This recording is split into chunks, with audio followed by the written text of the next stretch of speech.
Welcome to Fluent Phonics. Today, we will discover the proper pronunciation of the word touch. Touch.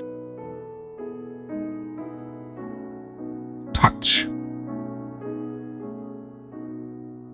Touch.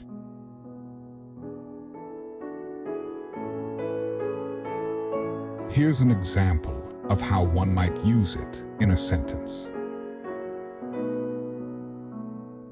He reached out to touch her hand and felt a spark of electricity between them.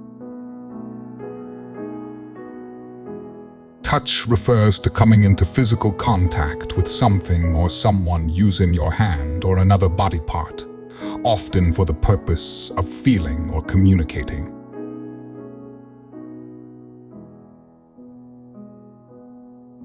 Thank you for your time.